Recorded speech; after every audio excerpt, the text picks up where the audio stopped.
वित्त मंत्री निर्मला सीतारमण ने गुरुवार 1 फरवरी को बजट पेश कर दिया है। उन्होंने 58 मिनट लंबा भाषण दिया। इस बजट में महिलाओं, युवाओं, किसानों, बुजुर्गों और ग्रामीणों को ध्यान में रखते हुए कई जन कल्याणकारी योजनाओं का ऐलान किया गया है। आसान भाषा में समझते हैं इस बजट में किसको क्या मिला। सबसे पहले जानते हैं किसानों के लिए आज कौन सा बड़ा ऐलान हुआ है। बजट भाषण में वित्त मंत्री ने कहा, प्रधानमंत्री किसान संपदा योजना में 38 लाख किसानों को फायदा मिला है और 10 लाख रोजगार के अवसर उत्पन्न हुए हैं। उपज के बाद उन्हें होने वाले नुकसान को रोकने के लिए भी काम हो रहा है। कृषि क्षेत्र में निजी और सार्वजनिक क्षेत्र की भागीदारी मजबूत करेंगे। आत्मनिर्भर तेल बीज अभियान को मजबूत किया जाएगा।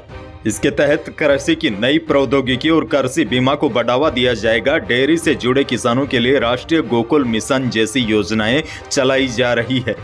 बजट में किसानों के लिए कुछ खास ऐलान तो नहीं हुआ है, लेकिन वित्त मंत्री निर्मला सीतारमण ने कहा है कि फसलों पर नैनो डीएपी का इस्तेमाल होगा। इसके अलावा डेयरी विकास के क्षेत्र में अच्छा काम होगा और दुग्ध किसानों को बढ़ावा दिया जाएगा। साथ ही में बड़ी जानकारी आपको यह भी दे दूं, किसान सम्मान निधि की राशि को भी नहीं बढ़ाया गया है। यह 6,000 रुपये ही रहेगी। बजट में महिला किसानों के लिए पीएम किसान सम्मान निधि की राशि डबल यानी सालाना 6 से बढ़ाकर 12,000 रुपए की जाने की उम्मीद थी, लेकिन इसमें भी कोई बदलाव नहीं किया गया है। वित्त मंत्री ने कहा, मत्स्य संपदा योजना के जरिए उत्पादकता को 3 से बढ़ाकर 5 टन प्रति हेक्टेयर किया जाएगा। रोजगार के 55 लाख नए अवसरों को उत्पन्न किया जाएगा और 5 समेकित एक्वा पार्क बनाए जाएंगे। वहीं देखिए, युवाओं के लिए भी आज कई बड़े ऐलान हुए हैं। वित्त मंत्री ने बताया, स्किल इंडिया मिशन के तहत देश के 1.4 करोड़ युवाओं को ट्रेंड किया जाएगा। साथ ही में देश में 3,000 नए ITI बनाए गए हैं। साथ ही में देश में 7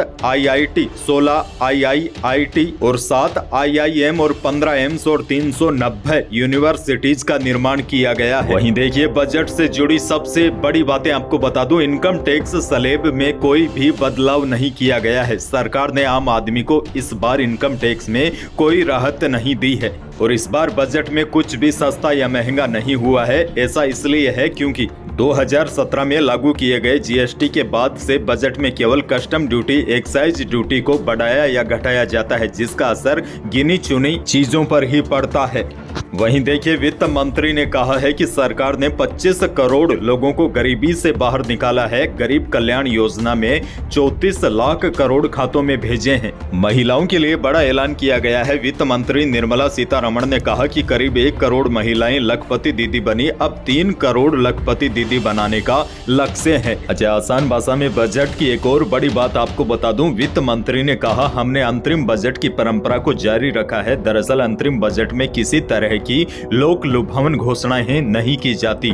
यही वजह है कि सरकार ने किसी भी तरह की लोक लुभावन घोषणा करने से परहेज किया है। वहीं देखिए, रेलवे को लेकर वित्त मंत्री ने कई बड़ी घोषणाएं की है। रेलवे के 40,000 डिब्बे वंदे भारत के स्तर पर बनेंगे। इसके अलावा इंफ्रास्ट्रक्चर से जुड़ी एक और बड़ी घोषणा की गई है। माल ढोने के लिए बनाए जा रहे रेलवे कॉरिडोर के अलावा 3 और रेलवे कॉरिडोर बनाए जाएंगे, जैसे कि एनर्जी और सीमेंट कॉरिडोर। इसका इस्तेमाल सीमेंट और कोयला ढोने के लिए अलग से बनाया जाएगा। दूसरा, पोर्ट कनेक्टिविटी कॉरिडोर। यह कॉरिडोर देश के प्रमुख बंदरगाहों को जोड़ेगा। और तीसरा, हाई डेंसिटी कॉरिडोर। जिन रेल मार्गों पर भीड़ ज्यादा होती है उनके लिए यह कॉरिडोर बनेगा। वहीं वित्त मंत्री ने कहा है, मेट्रो और नमो भारत के तहत चल रहे मौजूदा प्रोजेक्ट्स को और आगे बढ़ाया जाएगा। अच्छा, बड़ी अपडेट देखिए, वित्त मंत्री निर्मला सीतारमण ने कहा है कि प्रधानमंत्री आवास योजना के तहत अब तक 3 करोड़ घर बनाए जा चुके हैं।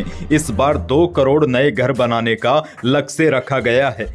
वहीं बजट 2024 में प्रधानमंत्री सूर्योदय योजना का जिक्र हुआ और वित्त मंत्री निर्मला सीतारमण ने बताया कि इस योजना के तहत जिन लोगों के घरों के ऊपर सोलर सिस्टम लगेगा उन्हें 300 यूनिट तक बिजली मुफ्त दी जाएगी। यानी कि छत पर सौर प्रणाली लगाने से 1 करोड़ परिवार प्रत्येक महीने 300 यूनिट तक निःशुल्क बिजली प्राप्त कर सकेंगे। वहीं वित्त मंत्री सीतारमण ने बजट भाषण में कहा कि मध्यम वर्ग के लिए सरकार नई योजना बनाएगी। उन्होंने उन्होंने कहा कि हमारी सरकार किराए के मकानों या झुग्गी झोंपड़ी या चाल और अनधिकृत कॉलोनियों में रहने वाले मध्यम वर्ग के पात्र लोगों को अपने समय के मकान खरीदने या बनाने में सहायता करने के लिए योजना शुरू करेगी। इसके अलावा हेल्थ को लेकर सरकार ने कहा है कि सरकार सर्वाइकल कैंसर के वैक्सीनेशन पर ध्यान देगी। मातृ और शिशु देख रेख की योजनाओं को व्यापक कार्यक्रम के अंतर्गत लाया जाएगा। तो इस प्रकार जो वित्त मंत्री निर्मला सीतारमण ने बजट पेश किया, यह उसका पूरा निचोड़ था और यही आज के बजट की मुख्य बातें थी।